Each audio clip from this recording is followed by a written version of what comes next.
जी, ये आप देख रहे हैं बेल का पेड़।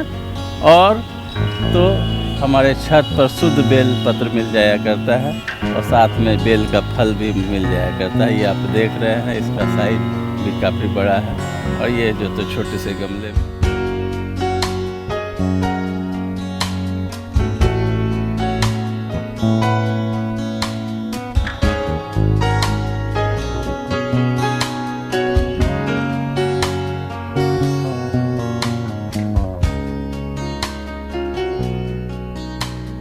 ये सरकार ये नॉर्म्स बनाए कि हर जगह पेड़ लगाना है। मकान बनाने का नक्शा पास हो तो आप पेड़ लगाने का ग्रीनिश एरिया, हरा एरिया कितना छोड़ रहे हैं, कितना पेड़ लगा रहे हैं, उसमें कितने लोग बस रहे हैं, ये हमारा एक पैगाम है। नमस्कार, प्रणाम। मैं हूं देवांशु। ये ज़माना जो है ना, वो खेती के साथ साथ छत पे खेती का है। छत पे खेती का इसलिए है क्योंकि जगह जो है वो वक्त के हिसाब से कमता जा रहा है। और शहरों में खासकर अगर आप अच्छा खाना चाहते हैं, अच्छी सब्जियां चाहते हैं, तो आपको ना छत पर सब्जियां उगानी होगी। और आज हम एक ऐसे टेरेस गार्डन पर आए हैं जिसे मतलब कैसे गुलाम सरवर जी हैं जो साथ में आपको दिख रहे होंगे। ये इनका टेरेस गार्डन है और ये इनका भी नहीं है, ये इनके पिताजी का है और ये इनके दादाजी के ज़माने से है। यानी कि आम तौर पर जो आजकल टेरेस गार्डनिंग कर रहे हैं, छत पर खेती करते हैं, वो सीखते कहाँ से? वो अपने आसपास या यूट्यूब के ज़रिए सीख रहे हैं गार्डनिंग करना या छत पर जैविक खेती करना। लेकिन गुलाम सरवर ने किसी यूट्यूब से नहीं सीखा गार्डनिंग करना। इन्होंने गार्डनिंग करना सीखा है अपने दादा के ज़माने से। और ये बता रहे थे कि 1970 से तो ये खुद इस गार्डन की देखभाल कर रहे हैं। और इनके दादा जो है वो कई साल पहले, यानी कि जब टेरेस गार्डनिंग का कोई कॉन्सेप्ट नहीं था इस इलाके में, खासकर हम हैं बिहार की राजधानी पटना से 350 किलोमीटर दूर पूर्णिया में। और पूर्णिया में छत पर खेती वाला कोई कॉन्सेप्ट नहीं था। तब इनके दादाजी छत पर सब्जियां उगाया करते थे और उसी लिगेसी को उनके बेटे और अब गुलाम सरवर कंटिन्यू कर रहे हैं और छत पर खेती करते हुए नज़र आ रहे हैं, जैविक खेती। हम इनसे इस वीडियो में टिप्स जानेंगे कैसे ये जैविक खेती करते हैं, इनका अपना क्या तरीका है। ये बहुत ही यूनिक वीडियो होने वाला है क्योंकि इन्होंने सीखा नहीं है। ये बहुत कहते हैं ना कि पिताजी और दादा परदादा के ज़माने से छत पर खेती चलती आ रही है। तो इनका जो तरीका है वो बहुत ही बहुत ही यूनिक है, बहुत ही ख़ास है। और आपके लिए जानना बहुत ही ज़रूरी है कि जैविक खेती छत पर की कैसे जाती है। तो चलिए, over to you Ghulam Sarwar ji. अब बताइए, आपको ये फेवरेट प्लांट है जो कि तो इसके बारे में बता दीजिए। आम भाषा में इसे पत्थर चूर कहा करते हैं। जिसको किडनी में पत्थर हो जाए 5 mm तक, अगर इसको लगातार 40 दिन तक सुबह खाली पेट खाएं तो आपका पत्थर फिर दोबारा अल्ट्रासाउंड कराने के बाद पत्थर दिखेगा नहीं। इसे पत्थर चूर भी कहते हैं। हाँ, ये इनका फेवरेट प्लांट है। चलिए, अब हम ऐसे ऐसे प्लांट्स को भी देखेंगे जो आमतौर पे छत पर नहीं होते हैं। ये ना आमड़ा, हाँ, ये आप देख रहे हैं आमड़ा। हाँ। जो अचार बनता है आमड़े का, तो आमड़े के 2 तरह का आमड़ा हुआ करता है, एक मीठा एक खट्टा। ये जो आप आमड़ा देख रहे हैं ये खट्टा आमड़ा है और मीठा आमड़ा मैं आगे बताऊंगा। अच्छा, ये खट्टा आमड़ा है जो कि आमतौर पर इस्तेमाल होता है सब्जियों में, या इसका अचार ज़्यादा उपयोग होता है बनाने में। और ये सब प्लांट्स देख रहे हैं, बोनसाई भी नज़र आ रहा है। ये पाकड़ है, पाकड़, बड़ पीपल पाकड़। हाँ, 3 पाकड़ पेड़ हुआ करता है, ये पाकड़ है। ये लगभग 35 साल पुराना पाकड़ है। इसका जड़ आप देख रहे हैं, ये 35 साल पुराना है। चलिए, बोनसाई पे हम अलग वीडियो बनाते हैं। लेकिन ये जो क्योंकि इनका गार्डन जो टेरेस भी थोड़ा सा, हाँ, ये खीरे का पेड़ है, मलेशियन खीरे का पेड़ है। हाँ, अभी इसका कटिंग हुआ है, कुछ दिन के बाद से बचा हाँ, है। हाँ, ये हाँ, आप जो देख रहे हैं मेरे बाएं ओर, ये अंजीर है। लोग कहा करते हैं कि अंजीर जो है कश्मीर में और होता है, लेकिन हमारे पूर्णिया में भी हो सकता है अगर इसकी खेती की जाए, इसको प्रोत्साहन दिया जाए तो ये भी यहाँ भी हो सकता है। और ये तो गुलाब है, देसी गुलाब है। ये हरसिंगार है। ये ऐसा फूल है कि पूजा में सब फूल पेड़ से तोड़ कर किया जाता है, लेकिन ये फूल गिरा हुआ जो होता है दुर्गा पूजा में इसका इस्तेमाल होता है। चलिए, फूल भी खूब लगे हुए हैं, गुलाब के बहुत शौकीन लग रहे हैं आप। ये जो है मीठा आमड़ा है। मीठा आमड़ा, वहाँ आपने दिखा खट्टा आमड़ा या मीठा आमड़ा। अब कुछ फल जो है लुप्त हो रहा है। ये तूत है, अब तूत आजकल ना बाज़ार में मिलता है ना पेड़ कट गया, लेकिन मैं संजो के रख रहा हूँ कि बच्चे जाने कि तूत का पेड़ कैसा होता है, तूत कैसा होता है, वरना किताबी चीज़ होके रह जाएगी। ये गुलाब जामुन है, जो कि जिस प्रकार से गुलाब जामुन मिठाई होता है उसी प्रकार का इसका कलर होता है गुलाब जामुन का। ये 2 कलर का फल होता है, ये और ये मिला करके ये साइज का गुलाब जामुन होता है। ये देख रहे हैं आलू बुखारा है, ये खिरनी है। खिरनी मीठा फल होता है, और पहले जो है आम में स्टम्प जो बांधते थे, खिरनी का पेड़ आम के बगान में हुआ करता था, उसके साथ मिला के स्टम्प बांधा करते थे, समझे ना। ये खिरनी है। ये देख रहे हैं नींबू है, नींबू का ये पौधा।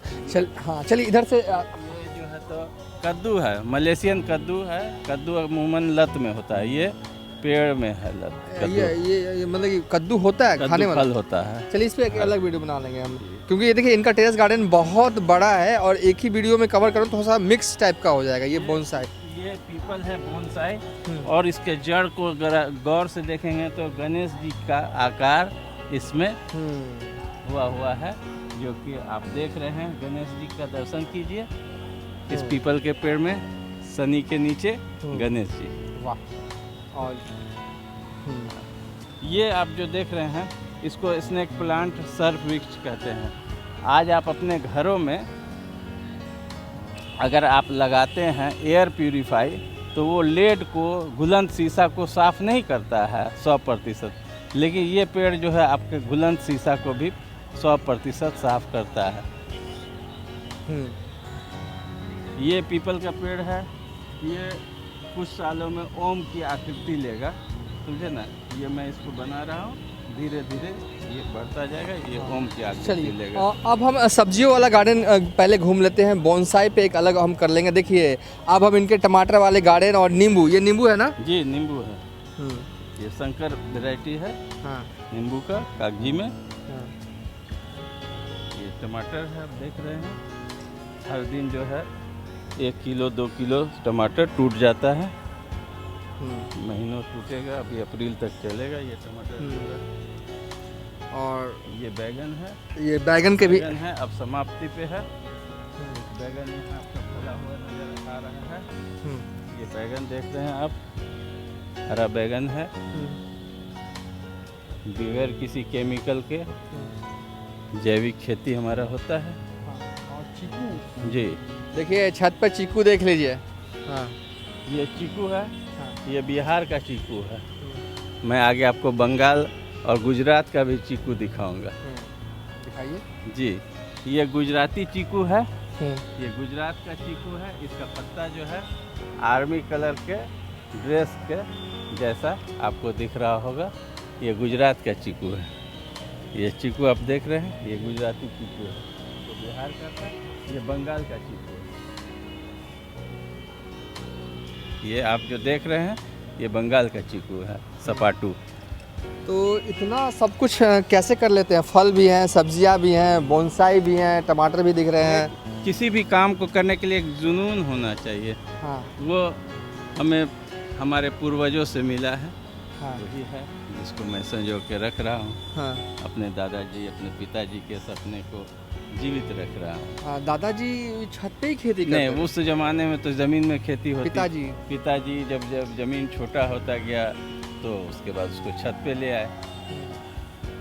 देख सकते हैं छत पर आप चीकू देख रहे हैं, और चीकू की इनके पास कई वैरायटी है। बंगाल वाला चीकू, गुजरात वाला चीकू, बिहार वाला चीकू। चीकू तो इतने हैं कि खूब होते होंगे आप। जी जी जी, बहुत बढ़ता है। हाँ। और ये सीताफल का पेड़ है। हाँ, अभी तो इस अभी पतझड़ का मौसम है, अभी आपको थोड़ा सा देखने में मुरझाया हुआ लग रहा होगा, लेकिन ये अप्रैल के बाद इसमें फूल पत्ता सब जो है तो भरपूर होगा, फल होगा। और जुलाई अगस्त में जो है इसमें फल खाने लायक हो जाता है। हाँ। और ये देखिए आम, ये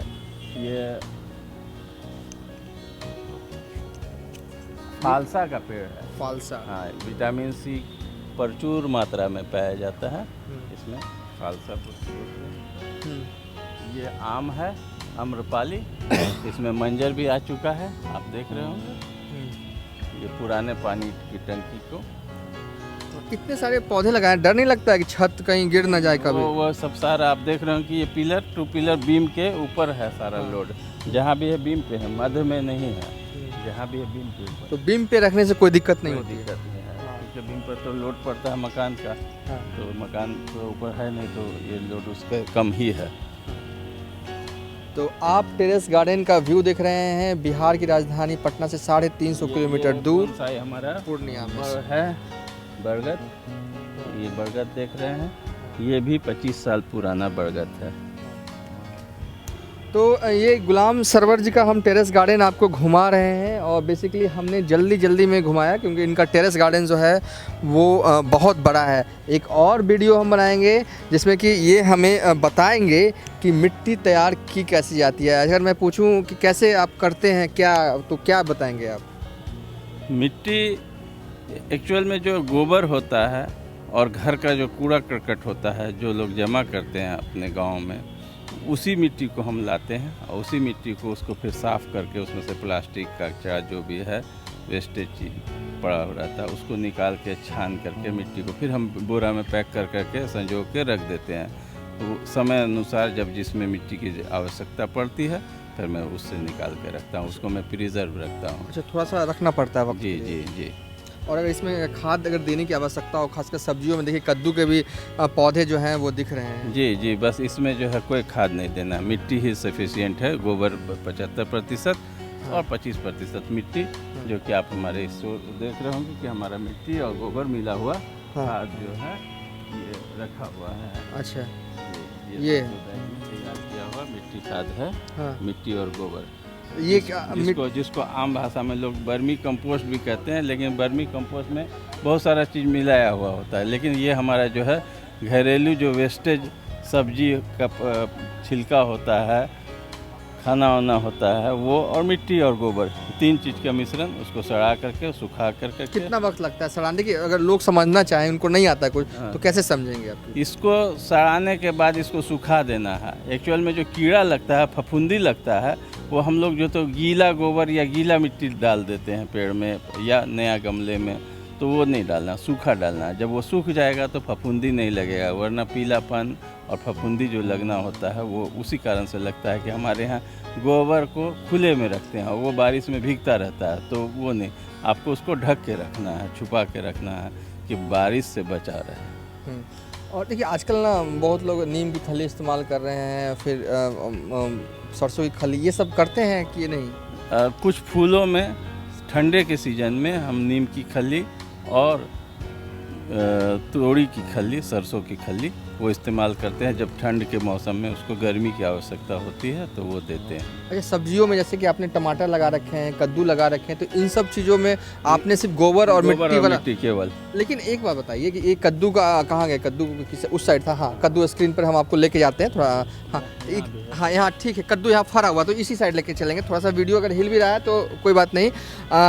देखिए ये कद्दू का, इसमें आपने क्या दिया ये बताइए, क्योंकि कद्दू में बहुत इंटेंस आप देख रहे हैं, ये देख रहे हैं आप, इसकी मिट्टी को देख रहे हैं, प्योर मिट्टी और गोबर है, इसमें कुछ नहीं है।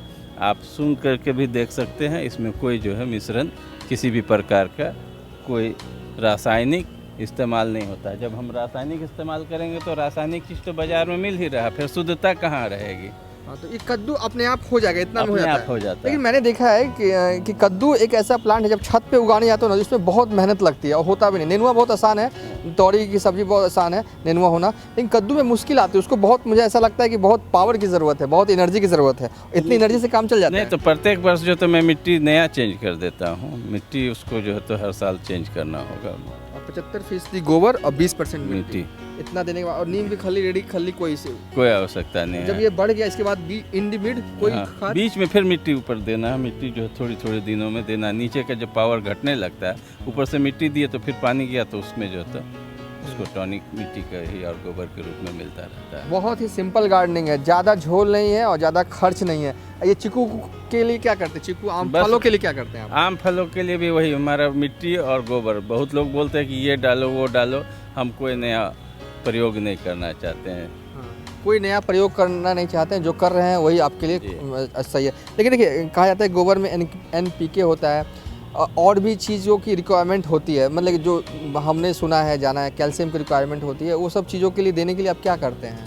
कुछ नहीं, कभी कभी जो है हम बोन मिल्क का इस्तेमाल करते हैं, लेकिन वो बाजारू बोन मिल्क नहीं। हमारे यहाँ घर में मछली आता है, मछली का जो छिलका होता है उसको हम सड़ा देते हैं, मिट्टी में डाल के मिला करके, वो मछली के मतलब के जो छिलका है, मछली जो बनता है उसको, मछली का कांटा जो होता है, या मटन आया, चिकन आया, उसका हड्डी होता है, वो सब जमा करके रखते हैं, उसमें नमक डाल देते हैं, उसको गला देते हैं, उसको हम देते हैं कैल्शियम के रूप में। अच्छा, हड्डियों में जैसे कि है कि फिश के हड्डियों चाहे वो मटन की हड्डियों में नमक डाल देते हैं, ढक देते हैं, कितने दिनों में वो हो जाता है? हम साल भर ढक के रखते हैं, नेक्स्ट ईयर जो है तो उसको इस्तेमाल करते हैं, फिर एक ड्रम में साल भर का जितना होता है जमा होता रहता है, फिर नेक्स्ट ईयर उसका इस्तेमाल होता है। अच्छा, ये नया दिख रहा है, अगर जो लोग नॉनवेज खाते हैं वो जो हड्डियाँ फेंके ना, उसको मिट्टी में रख दें ढक के, 1 साल के बाद वो जो है वो बोन मिल बनकर तैयार हो जाएगा। जी तैयार हो जाएगा। क्योंकि बाज़ार में बोन मिल्क जो मिलता है तो वो चूरन रहता है, लेकिन उसमें बालू मिला हुआ होता है, तो वो धोखा होता है। आप तो पूरे पूर्णिया को सिखाते होंगे टेरेस गार्डनिंग? नहीं, जो सीखना चाहते हैं, जो आना चाहते हैं, कहीं से भी आ जाते हैं, तो मैं बता देता हूँ इसमें हमारा जाता क्या है। आप ज्ञान बांटना जो है ना, खुद में जो है एक शिक्षा है, अपने आप को मतलब कि डेवलप करने का। अगर आप अपने आप को छुपा के रखेंगे तो वो एक दिन मृत हो जाएगा। हमारे बात तो लोगों को चाहिए ना। हमारे यहाँ क्या हुआ, जो हकीम और वैद्य थे उन्होंने छुपा के रखा, वो पद्धति जो तो समाप्त होती गई। लेकिन अगर आप उसको बांटते रहिएगा तो वो पद्धति बढ़ती रहेगी।